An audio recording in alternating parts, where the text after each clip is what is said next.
Arnita Jones will start us out. Currently the Executive Director of the American Historical Association, Dr. Jones was a founding member of both NCPH and the Society for History in the Federal Government.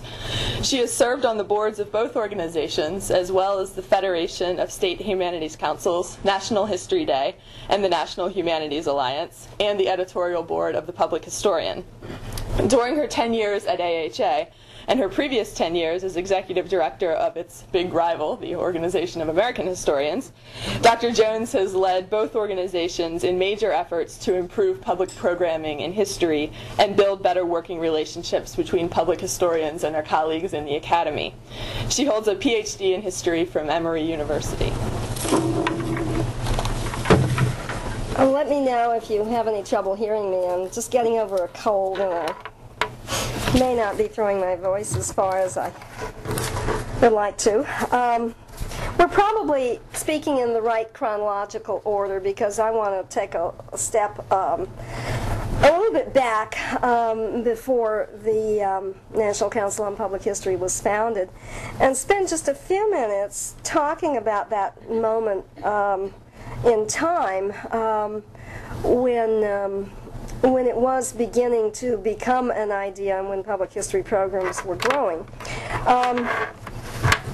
I'll choose the year 1976, not only because, in deference to my colleague Wes Johnson, it was the year when the University of California opened its public history program, but it was also the year of the founding of the National Coordinating Committee for the Promotion of History. That organization with such an unwieldy title, but it's the part of the story where I come in. It was more than 30 years ago, in many ways. It was, like today, not a particularly auspicious moment for beginning to build some new structures and organizations and fields and so forth. What was going on? The United States had just ended, ignominiously, a bitterly divisive war. One that pitted generations against each other and, in many ways, higher education against the political structure, radicalizing students and many faculty in unprecedented ways. The war, the Watergate scandal, the civil rights movement, women's rights movement, all these were changing the United States in innumerable ways, and a weakened respect for traditions and traditional institutions. The larger context of change, though, included the great expansion of U.S. higher education that began with the opening up of colleges and universities after World War II. History had, during the early part of the 20th century, gained a solid place in the higher education curriculum, and thus the growth, really almost exponential growth of higher education after World War II meant many more jobs for historians. Just how many more? In 1949-50, U.S. graduate schools produced 275 doctorates in history. By 1969, and for nearly a decade thereafter, more than 1,000 history PhDs were awarded annually. That's a huge amount of growth on the production side. In 1969, which was the year, give or take one or two, when a major report came out on the study of graduate education in history, 80% of new doctorates had definite employment at the time they received their degree. By 1976, not even a decade later, only 47% had jobs. So this was a huge crisis. What many, Tom Bender, who did the more recent AHA report on graduate education, has called the golden age of the university. It was over. Now, the problem is, of course, people didn't know it was over, particularly in history departments. I think at the higher administrative levels of higher education there was some realization that this was going on, but not really, not at the at the level of running doctoral programs. But you did begin to hear talk about a lost generation of scholars. People remember that who are in this room? What to do about the lost generation. More painfully, and this is something people don't talk about as much, many of this soon-to-be lost generation of scholars were not the children of the affluent. Loss of the prospect of a university job meant loss of social mobility, loss of status.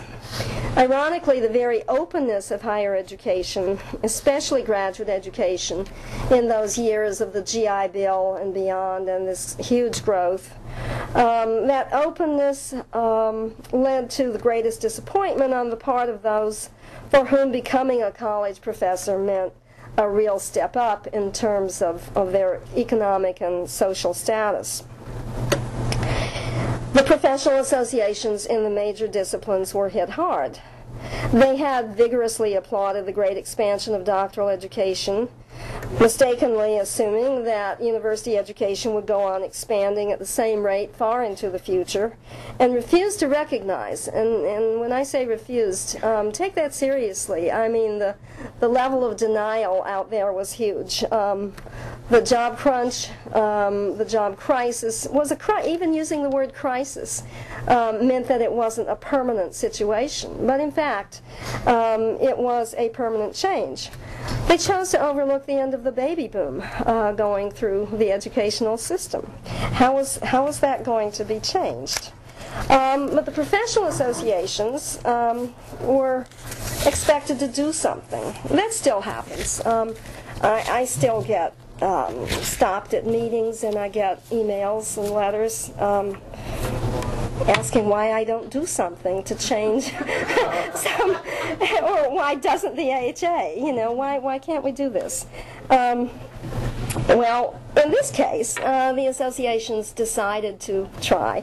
Thus it was in the fall of 1976 that several history groups, the American Historical Association under the leadership of Mac Thompson, the Organization of American Historians under the leadership of Richard Kirkendall, the Southern Historical Association, the American Studies Association, and the New England Historical Association. They created this entity with the unwieldy name, the National Coordinating Committee for the Promotion of History. And aside here about the rivalry between the AHA and the OAH, I've never thought of the OAH as a rival, even though I've run both organizations.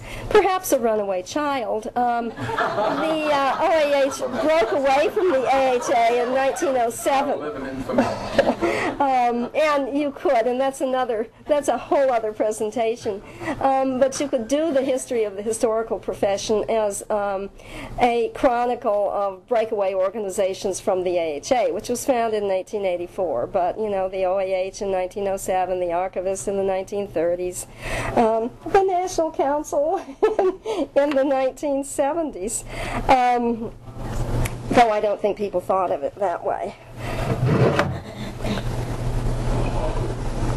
Well, they hired me in the early spring of 1977 with the charge of doing something, actually, charged basically to develop information about careers outside of history, outside of academia. There were labels, non-traditional careers, alternative careers. All of these were pretty offensive to a lot of people who were already out there doing other jobs. I had no special credentials other than a genuine eagerness to learn what was out there beside college classroom teaching. But there was some structure in place before I came. They had organized resource groups in several possible alternative career fields. State committees had also been identified to build networks of historians.